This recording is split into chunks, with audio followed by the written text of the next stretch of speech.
Your 401k is your greatest wealth building tool. Make sure that you optimize and use it to its full potential and avoid these common 401k pitfalls. I've got that and more coming up.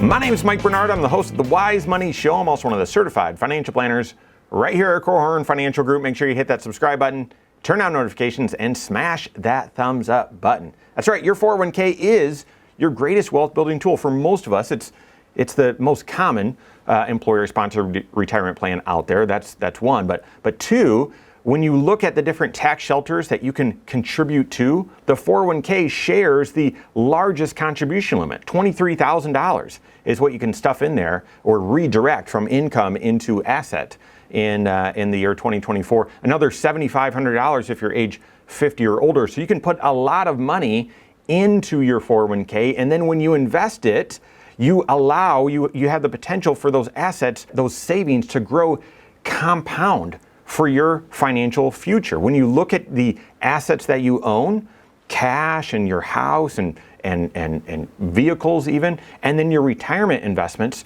there's clearly one that history has shown has the greatest potential annual rate of return, and that's those investments, those retirement savings. So they are typically the hardest working assets for you to grow tax sheltered, and again, the 401k has the biggest contribution limit. So how do you use your 401k in a wise way to maximize its wealth building potential for your financial future? Well, part of that is avoiding some common 401k pitfalls. I've got the 6 most common 401k pitfalls right now. The first is not contributing enough to your 401k, and I'd point out 2 different things. Number one is oftentimes when there's a company match, the perspective is, all right, I'm going to contribute just as much as I need to do to get the full company match, because why would I contribute above that? No, guys.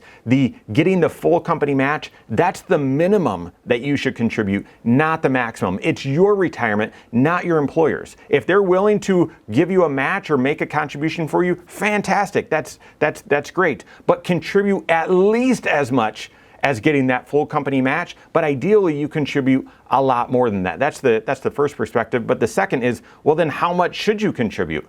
As much as you possibly can without tilting your entire financial life, all 6 areas of your financial life, out of balance, right? So ideally, you've built out a retirement plan, that 5-factor retirement plan, and you know if I contribute 14% and I get a 3% company match, then I should be on track for retirement, or 15%, or 10%, or 17%, whatever the number is. Ideally, you're contributing that amount. And if you know what that number is, or if you aim to contribute this much, but you just can only contribute this, well then do this. Do as much as you can, and then increase that amount 1% each and every year. That's going to allow you to overcome the most common pitfall of 401ks, and that is not contributing enough. The second most common pitfall with 401ks is not starting early enough.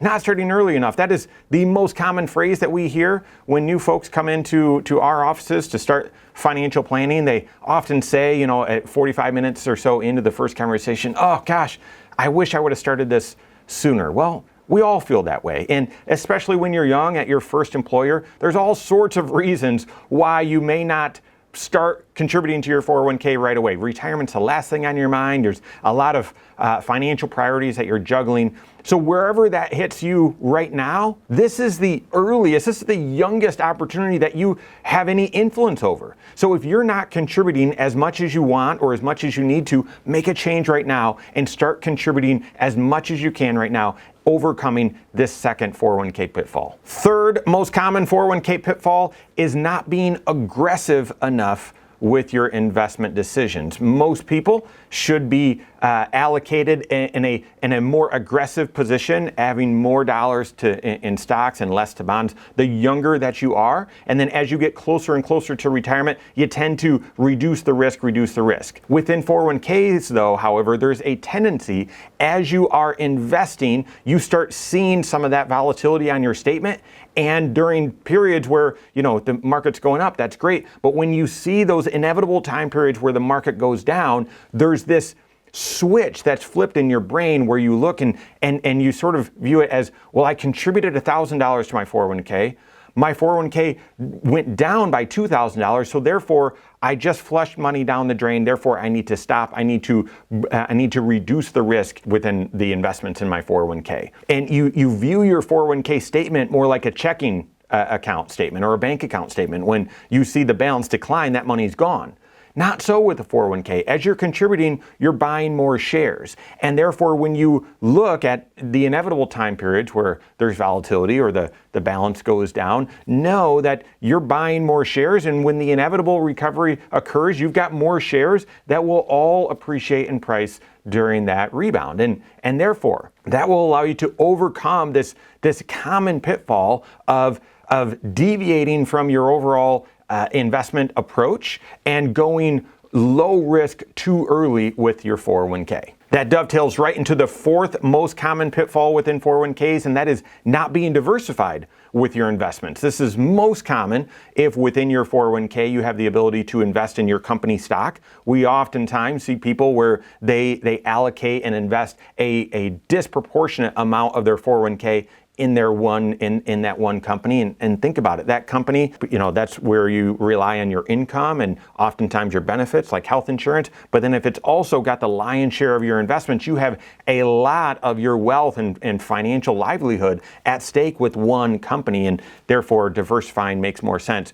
But the other temptation within this pitfall of not being diversified is when you look at your 401k investment options, oftentimes within the 401k, it can lead you to following the crowd. So what you do is you look at your investment choices and you look at the 1-year return or the most recent return, and you conclude, the ones that have done well recently, those are the good investments. The ones that have done poorly recently, those are the bad investments, and therefore I want to get out of the bad and I want to get into the good. And guys, those are just cyclical. They're just cyclical investments. And what does well today or recently might do poorly tomorrow. And what's done poorly recently might do better out there in the future. Therefore, sticking to a diversified investment approach that is the right recipe, an optimized recipe for your financial situation, that will help you avoid this fourth 401k pitfall. Fifth, and guys, you could argue that this is the most important one. We see it so common, so frequently, and that is ignoring the Roth 401k, ignoring the Roth 401k, deciding whether to contribute pre-tax or Roth. This is one of the primary decisions that everyone needs to make if you have a retirement plan through work, if you have a 401k. We offer a lot of 401ks to small businesses in the area, and therefore we help a lot of employees get enrolled in their 401k and optimize their 401k. And I can't tell you how often we see someone that is, when we start helping a company with their 401k, we see an employee that has been contributing pre-tax to their 401k, but when we ask them about their tax situation, they're in a very, very low tax bracket, 10%, maybe 12% tax bracket, and might be in a position to pay higher taxes out there in the future, even though they're avoiding taxes or getting a deduction on their contribution today. No. Pitfall number 5 is ignoring the ability to contribute to the Roth side of your 401k. Work with your CFP and see which side is best for you. And then the 6th pitfall to your 401k is not staying on top of your beneficiaries. Not staying on top of your beneficiaries. Your 401k is something that you're going to have over your entire career. And you might start with that employer without